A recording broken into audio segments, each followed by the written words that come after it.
UFC Kansas City Ian Gary versus Carlos Prates. Full fight card predictions. We're finally back on YouTube. I know it's been a while. My predictions are usually posted on Monday. Took a long while to sort out a couple of things, and hopefully the daily uploads come starting today with this predictions video. Again, usually will be on Monday. And I will be posting a hot takes video on Friday. I missed this last week's. We're going to go over a bunch of things. This is the predictions video. We're important. I'm MMA DBM. Let's get over it. The bottom to top. You know how it goes. Starting off with Chelsea Chandler versus Jocelyn Edwards. Would it make sense to put my head in the middle, or should I keep it over here? I don't know. I'm going to keep it over here. Yeah, I think Chelsea Chandler is pretty bad at everything MMA. Doesn't really do anything well. Whereas Jocelyn Edwards is going to be winning almost every single minute of this fight. The better striker. She's not really that much smaller either.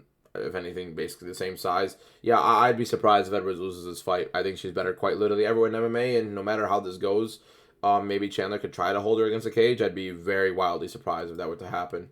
Moving on to Timothy Kwamba versus Roberto Romero. Romero had his loss against David Onama, where David Onama didn't look too bad in that fight. And I guess you can kind of give Romero his props in that fight, but I think Kwamba's a better striker. I think he's a better overall, more fluid fighter overall. The one fight he's going to be coming into the UFC where him actually being the slightly taller guy with the bigger reach. He fought Oki back in lightweight in his UFC debut on short notice, which is up a weight class in lightweight. And then he fought Lucas Almeida, a very tall, rangy striker. Two very bad matchups so far for a young prospect coming into the UFC, especially on a short notice debut for Timothy Kwamba to start off his UFC career. I think he's just a little bit better overall than Roberto Romero. I think Romero's fine. I just don't really see him being that much better than Kwamba overall. I think Kwamba's going to be just fine here, being able to use his striking. If Romero wants to make it a little scrappy, I think Kwamba will be fine. I think that Lucas Almeida fight's a pretty bad look for him, but I just think it's a bad stylistic matchup for a guy that's that young in the UFC, fighting his first fight at featherweight after coming in on short notice, against also a very bad stylistic matchup up a weight class. So give me Kwamba here. I'm not too confident in this one as much as I am on the others, but I do think Timmy Kwamba walks out with this one. Poliana Viana versus Jacqueline Amarim. I think Amarim's taking her career more seriously. I think Amarim's much better overall with top control. I do think her takedowns are going to be pretty easy to get here. Poliana basically accepts guard for the most part, accepts bottom position, and doesn't really defend takedowns too well. Not too threatening on the feet. Poliana, she's okay on the mat, pretty decent jiu-jitsu, but the problem with Poliana is she is not really good positionally on the mat, and Amarim is fantastic positionally, and that's where I think, especially in the first round, it's going to be showcased pretty big, where Amarim is just going to be able to get on top, and she could ground and pound, she could just completely submit her. It is what I think Poliana's in for a rough ride against Amarim here. Malcolm Wellmaker versus Cameron Simon. Now, I know a lot of people are very hype about Malcolm Wellmaker coming into UFC. I think Cameron Simon is a better overall kickboxer, both on the feet, moving forward, and on the back foot. I do think he's a better volume. I think he lands better over the top. I think he has better leg kicks overall. I'm watching Malcolm Wellmaker eat pretty clean shots against low-level competition on the Contender Series, both to the face and pretty flush as well as kicks, and leg kicks are going to be very, very open for Cameron Simon here. Simon's going to be able to land leg kicks early, in my opinion. I think his camp is smart enough to understand that. I think he's much more defensively sound than Wellmaker is. I know the Peyton Talbot fight indicates otherwise, but Peyton Talbot is a ridiculously explosive pressure fighter who quite literally didn't give Cameron Simon any space, and Simon was still landing pretty well on Talbot. Talbot has a ridiculous chin, though. Wellmaker's 30. He's not some 25, 26-year-old making his debut coming in and having all this experience either. He's 30 years old with only an 8-0 record. He has less experience in pro MMA than Cameron Simon does at 24 years old or 25 years old. I think Simon's better overall. I understand the reach and the height disadvantage. It's relatively minimal in the height, but the reach disadvantage is going to be something that kind of showcases a little bit. But Wellmaker doesn't put on so much pressure to use his length like that. I think Simon does well getting in on the inside. I think he could fight pretty well at distance in this fight. And I think he can mix in the grappling. I think he's a better grappler between the two. I think Simon's going to get himself right back in the win column. Fought a competitive fight at like 22 or 23 years old against Christian Rodriguez. A very competitive fight at that. And then the Peyton Talbot fight, he was landing pretty well. It's just Peyton Talbot hits like a truck. I don't think Wellmaker has the finishing ability that Talbot does, especially with the persistence that Talbot does, the forward motion, strong hips, like really, really powerful overall fight. No, I don't think Wellmaker is that good of a fighter compared to Peyton Talbot, and I think Simon's going to be just fine here. Especially a good year off for Simon at that young age, taking that damage to kind of get himself back in. I think he's going to be fine in this fight. Damon Blackshear versus Alatong Haley. I think it's a pretty big mismatch for Alatong Haley. I think he's, first of all, ridiculously undersized against Blackshear. I think Blackshear's going to be able to grapple him, strangle him, choke him out, get out of there within a round or so. I think it's just, I mean, look at the metrics, first of all, just to start off with how much bigger Damon Blackshear is than Alatong Haley. And then I just don't understand this fight and how it got made. Maybe just because Blackshear wanted to be pretty active. But yeah, I'd be surprised if it really ends any other way than Damon Blackshear by submission. Maybe gets on top, doesn't submit him, TKOs him from the top, but with some ground and pound. But I'd be very, very surprised if Damon Blackshear doesn't just, get on top and straight up submit him. I think that's the most likely outcome of this fight. Damon Blackshear getting on top and submitting Alatong Haley here. Moving forward, Damon Blackshear, Alatong Haley is what we talk about. Chris Gutierrez is John Castaneda. I don't want to go over this too much. It's a sucky fight. Gutierrez taller guy, not the longer reach, but he doesn't really use his boxing too much. He's more of a guy that walks around, uses his kicks, his leg reach is longer than Castaneda does. He's going to use his kicks, walk around. The typical Chris Gutierrez fight that nobody wants to watch, so you're going to be pretty dead watching this fight. So it's going to suck. It's going to be boring. Gutierrez is going to be able to walk away with this at a pretty low volume, maybe even high volume, just leg kick output, moving backwards on the feet. And I do think it's interesting that Gutierrez is moving up to featherweight, though. That's the one thing we do need to consider, that he is moving up a weight class, for Castaneda is usually fighting at featherweight. So, yeah, I don't know. That's like the one thing I can give you. Other than that, I'm not really too confident in Castaneda really doing much in this fight. He's, in my opinion, not too great of a fighter. He's like subpar okay at everything, basically. I just think he's going to struggle with the movement and the overall circling Gutierrez in this fight. Moving forward, and the leg kicks, obviously. Gage Jung is actually not that bad of a guy, but the thing is, coming in on short notice, fighting a guy like Evan Elder, I think Evan Elder is a lot better than people give him credit for. I think he was winning that Nazem Sadikov fight until a horrible, horrible stoppage for a cut. I mean, Nazem Sadikov has had 2 fights stopped for cuts so far in the UFC. I think Evan Elder is a much better fighter. I think he's a better kickboxer. I think he's a better grappler. I think Gage Jung is fantastic. I just don't think he's better than Evan Elder. And I think it's a pretty tough fight to come in on short notice and ask yourself to win here. I think Evan Elder will be just fine against Gage Jung. I think he could pretty much grapple him if he really wanted to. But I think we see him propel in the striking in this fight and showcase how good of a fighter he is. Evan Elder is a fantastic lightweight. Really, really fun lightweight to watch. Matt Schnell versus Jimmy Flake. Car crash of the year. No, not of the year. But a pretty fun car crash overall. You can see some pretty entertaining scrambles on the mat between the two if Matt Schnell entertains it. But on the feet, Jimmy Flake doesn't really offer Matt Schnell anything. And when you have Matt Schnell in a fight where he's not really going to be getting chinned, you basically have Matt Schnell in a fight that's going to be a very big advantage for him. I think he's going to be just fine in this fight. Flick can't knock him out. Jimmy Flick doesn't really have power in his hands, especially at this age, in this stage of his career. Matt Schnell is probably going to hurt Flick on the feet. I think he's going to be fine in the scrambles on the mat. Give me Matt Schnell on this one. Ikram Aliskerov versus Andre Muniz to start off the main card. Now, both guys are wildly overrated, or were. Andre Muniz was at one time until the most embarrassing feat you could possibly imagine occurred, where he got knocked out, TKO'd on the feet against Paul Craig. Half of you watching this video right now could beat Paul Craig on the feet. On the feet, straight up kickboxing match, you guys could beat Paul Craig on the feet. And Andre Muniz got finished by Paul Craig on the feet. Paul Craig, this is how Paul Craig fights on the feet. He fights like that, on the feet. It's right there, wide open, clean. No guard up there whatsoever, nothing. Yeah, Paul Craig is not good on the feet. Andre Muniz lost him on the feet. I don't think Ikram Aliskerov is good whatsoever. I think he's one of the most overrated fighters in the UFC by a significant margin, especially with the odds that were showing on his fight against Whitaker. That was hilarious. But, I think he's a very overrated wrestler. I think he's a very overrated grappler. I think he's a horrible striker. I mean, the guy was getting pieced up by Phil Hawes, except the problem is Phil Hawes cannot take a punch to save his life. I think Aliskerov probably knocks out Muniz, though, just because, again, you can't really give me a guy who got knocked out by Paul Craig on the feet and expect me to have him beat a guy who can mitigate grappling and can, maintain his own in the grappling like Ikram Aliskerov can, where Ikram Aliskerov is also a much more powerful guy in the feet. Yeah, I don't know. I mean, Muniz can win. I do think the odds are a little bit crazy for it to be like, I mean, that's a little bit wild to me, but yeah, I think Muniz will be fun, will probably lose in this fight. Randy Brown versus Nicholas Dalby. I know a lot of people are also on Nicholas Dalby here. Let me showcase to you the big issue in this fight. The reach advantage and the height advantage are going to be a pretty big issue for the 40-year-old Nicholas Dalby coming in. Is going to be struggling on the inside against Randy Brown, where I understand Randy Brown isn't really the most entertaining fighter. He's not really the best guy to win on points in a fight where a guy's going to be trying to fight him on the inside.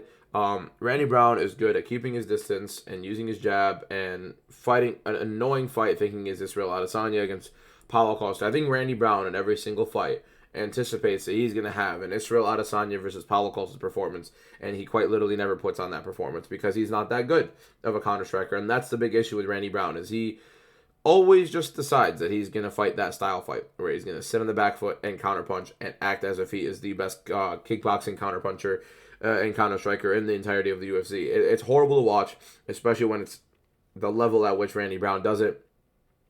But I think Dalby has a pretty big issue going inside against Brown. I don't think he's going to be able to force the clinch as often as he'd like, especially with this not being in the Apex, where it's going to be a pretty big, relatively bigger cage, as you know, the normal cage before the UFC Apex just started putting on these garbage smaller cage fights because it's been 5 years of the UFC Apex, and yet they have yet to be able. This is the 5th year, and they have yet to be able to make it a bigger octagon where it's regulation size, where they put it quite literally everywhere else. And its own, UFC's own facility, they don't have it. They don't have the regular sized octagon. Anyways, moving forward, I think Dalby is going to struggle getting on the inside. I don't really think he's going to be able to force the occasion on Randy Brown. I think Randy Brown's going to be able to maintain his distance and maintain Dalby at the area he wants him to be at and win this fight in a pretty boring decision, similar to Chris Gutierrez. It'll look like a Randy Brown fight, like Chris Gutierrez will look like a Chris Gutierrez fight, and we're going to hate both of those fights and pray for the next one to come on, where Evan Elder versus Gay Jung is actually a pretty fun fight, and then Michel Pereira versus Bus Magomedov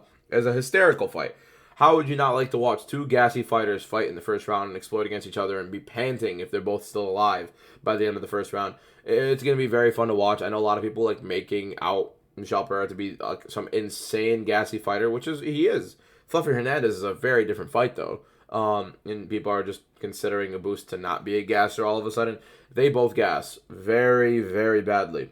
And that's the story of this fight. It's going to be hilarious to watch both of these guys gas out. Now, Abus, in my opinion, the one issue I have with Abus is he's so hittable on the feet. And it's becoming much more prominent in his fights against Warley Alves, against Bruno Ferreira. Like, even though he's been using his wrestling a lot more in these fights, against Brazilians, and he's fighting another Brazilian. That's pretty interesting. He's been fighting Brazilian left, right, and center. He fought Kyle Bahalio. He fought Warley Alves.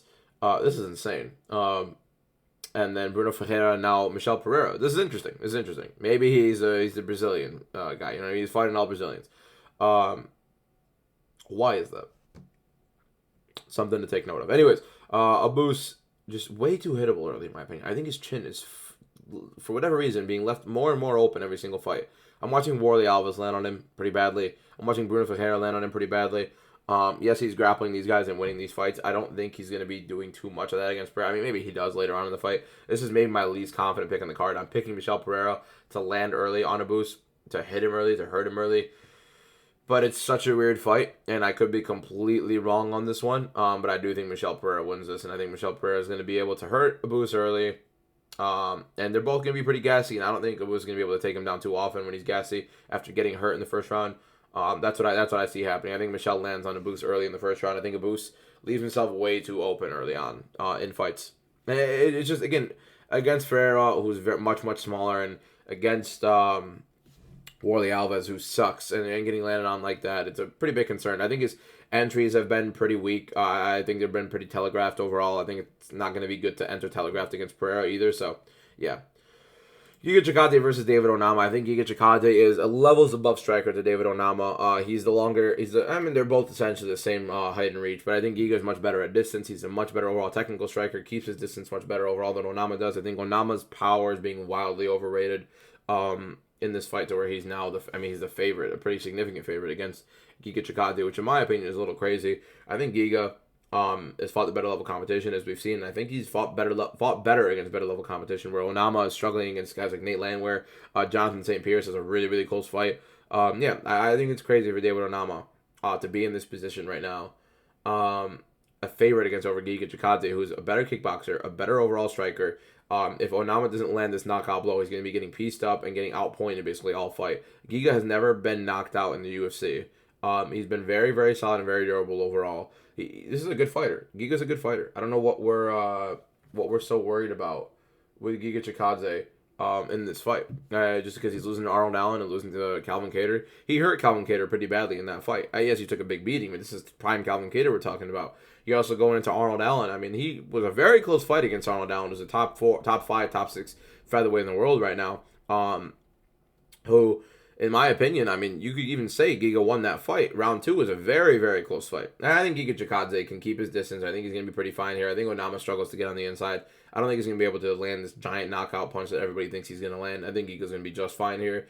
Pretty big step down in competition for Giga. Massive step up in competition for Onama. I'd be surprised if Onama really does too much here. Zhang Wenyang versus Anthony Smith. Let me tell you guys something. Anthony Smith's only ways to win a UFC fight in 2025 are by guillotine or by triangle choke. Both of those warrant a guy shooting a double leg on Anthony Smith. Victor Petrino, maybe one of the dumbest fighters in UFC history. Quite literally, one of the dumbest. I mean, we have seen him fight stupid after stupid after stupid every single fight he puts up. Is giving Anthony Smith that opportunity. And he shoots a double leg, and Anthony Smith gets the guillotine on him, and that's why some people think Anthony Smith wins this fight. Mingyang Zhang is not that good of an MMA fighter. However, he's not shooting a double leg. He's going to be moving forward, and he's going to be trying to box Anthony Smith's head off, which is going to work, because Anthony Smith striking defensively is horrible. He's also not that good of a wrestler, so it's not like he's going to be shooting and chaining single legs and double legs and getting Mingyang Zhang down and getting into those positions that he wants in the grappling realm. No. On paper, Anthony Smith wins. On paper. And this fight, he gets knocked out. Yeah, I think Mingyang Zhang is just going to walk him down and knock him out. He's not going to give Anthony Smith that opportunity with a double leg or a single leg. Or he's going to try to shoot at Anthony Smith and give him every opportunity to shoot on this guillotine, get him on the ground, get him in the guard, and then throw up a triangle. It's not going to happen. Yeah, co-main event spot for a reason. This is not a co-main event if they're not trying to push a new light heavyweight prospect who, in my opinion, does not deserve to get pushed. I mean, yeah, he's fun, he knocks people out, but I think it's the only reason they're Carlos Pratas versus Ian Gary. Now listen. Ian Gary does not do well against guys who pressure him. He does not do well against guys who can box well. So guys who pressure him and box well are always going to be a big issue for Ian Gary. He gets landed on by very telegraphed strikes. I mean, even against Shavkat Rakhmonov, who was on a torn ACL, throwing overhand rights with no explosiveness whatsoever behind them, he's landing them flush on Ian Gary. If you watch the Gabe Green fight, the Jordan, of course he's improved. Jordan Williams fight does not look good with guys in his face, guys who can box. Now I wouldn't even say Jordan Williams and Gabe Green can box. I just think he looked pretty bad in those fights. Even the Darian Weeks fight, he didn't look that good. Has improved since then for sure, knocking out Daniel Rodriguez after Daniel Rodriguez quit. He's not really much of a finisher. He's not really much of a finishing striker. I'd be so surprised if Ian Gary's that much bigger than Pratas, 2 inches taller. Pratas has the longer reach, so that's going to be interesting. I think Gary on the inside is pretty bad overall. I don't think he has good boxing defense whatsoever. I think it's just a really bad stylistic matchup for Gary. A guy who's going to be pressuring him, who's going to be the better finisher overall, who's going to be the harder hitter. Yes, people are saying Ian Gary is a more well-rounded fighter. You could be well-rounded in MMA and not be good at the things you're well-rounded in. Carlos Pratas does not grapple. He does not try to shoot and grapple. People are saying Ian Gary's the more well-rounded guy because against MVP, he was losing the striking so badly that he tried to grapple. He got him down with one body lock, and the only other time he got MVP down was MVP throwing a high kick and getting caught. Ian Gary does not have a single leg, does not have a double leg. He does not have this wrestling pedigree or wrestling arsenal that you could put on to take down Carlos Pratas. Pratas does pretty well overall against the body lock. He has a good base against body lock takedowns. We haven't seen him against single legs or double legs in the UFC because nobody has wrestled him in the UFC yet. Sean Brady would be an interesting fight against Carlos Pratas. I think Ian Gary is not going to be able to take him down like people are anticipating he's going to be able to take him down. Also, this video Ian Gary's putting out about Carlos Pratas quitting, this was 8 years ago. 8 years ago, I was just like mid-high school. 8 years ago. Completely different person. There's not a single person who's the same person 8 years in. They're very, very different people. But within 8 years. Carlos Pratas, 8 years later, is on a 4-fight knockout streak in the UFC. Entered into the UFC on a knockout in the Contender Series. So 5 straight knockouts in UFC-esque competition. Whereas Ian Gary's basing it on him 8 years ago. Ian Gary's only loss in his career was against Shafkat Rakhmonov, which is why Ian Gary's pushing this narrative, because he's never lost earlier in his career, and he can, it spice up the fight a little bit. I think Gary's going to get knocked out in this fight. I think he's going to get hurt pretty badly. I think Pratas cuts off the cage pretty well. I think Pratas is going to be able to pressure him. I think Ian Gary, again, horrible under pressure, horrible boxing defense, and not, in my opinion, really that great moving backwards. So basically everything that Carlos Pratas offers, Ian Gary struggles with, and I think Pratas is going to be able to land pretty bad on him.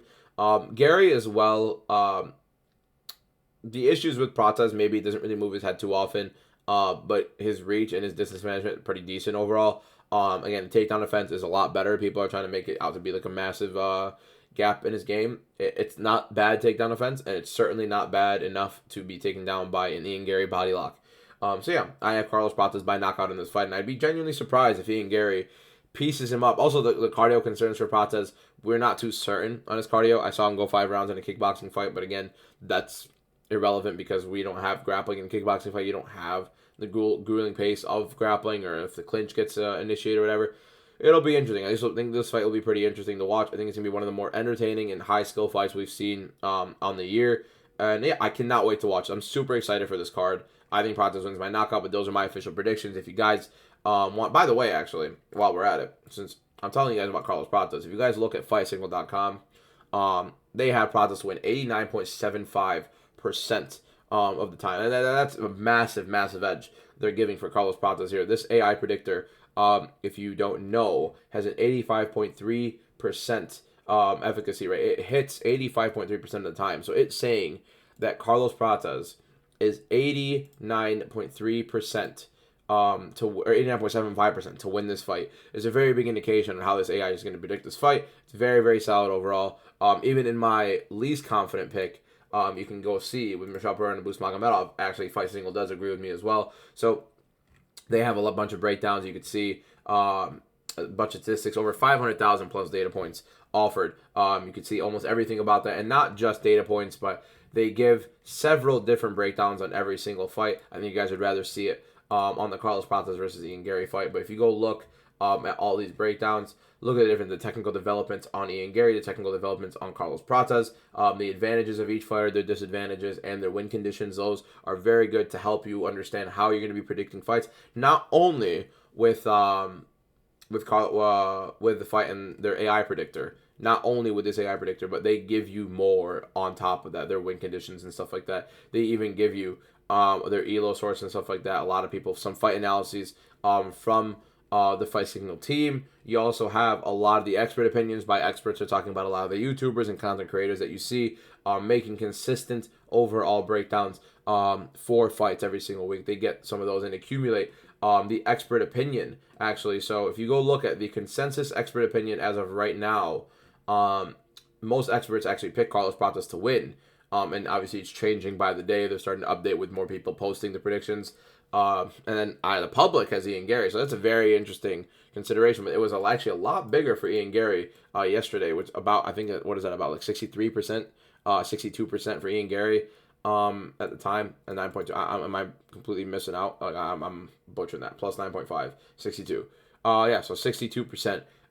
Even for Ian Gary yesterday, and all of a sudden it's 52.5. So a lot more people in the public are going towards Pratas, and the experts are also picking Pratas overall. So you have all these, and also you have some of the expert opinions, you have some of the public opinions. It's a really fun overall app, or website rather, to go ahead and help you break down fights, especially with AI Predictor. And you could use code MMADBM for 50% off your first month on the Elite subscription, where you get the AI Predictor and everything else alongside on that website. 85.3% for an AI predictor that gives you everything else on top of that with what I just showed you. For every single fight, you could also check for past cards, which obviously you can see the Volkanovski Lopez card, Emmett versus Murphy, Moreno versus Urseg, and then you could also do like Ian Gary Prata, stuff like that. So that's something where it is very, very, good to use. Anyways, use code MMADBM for 50% off of the Elite subscription. I would appreciate all you guys. If you do want to predict fights, you do want to use this app or something where it has this AI predictor and using AI to predict MMA fights, it would be great if you use MMADBM. Do not pay the full price in the first month. Make sure you try it out with half price to see if you like it. You pay about $38.99 or so a month. And you get to enjoy it, see how it is, and if you like it, you get to keep going from there. But yeah, that's Ian Gary versus Carlos Prates. I appreciate all you guys for watching. I will see you guys tomorrow in whatever YouTube video I post. And hopefully I'll post a hot takes video where you guys can go ahead and give me your. I think I might just use the hot takes from last week because we have. I don't know. We'll see. We'll see. Appreciate all you guys. I'll see you guys tomorrow. Peace out.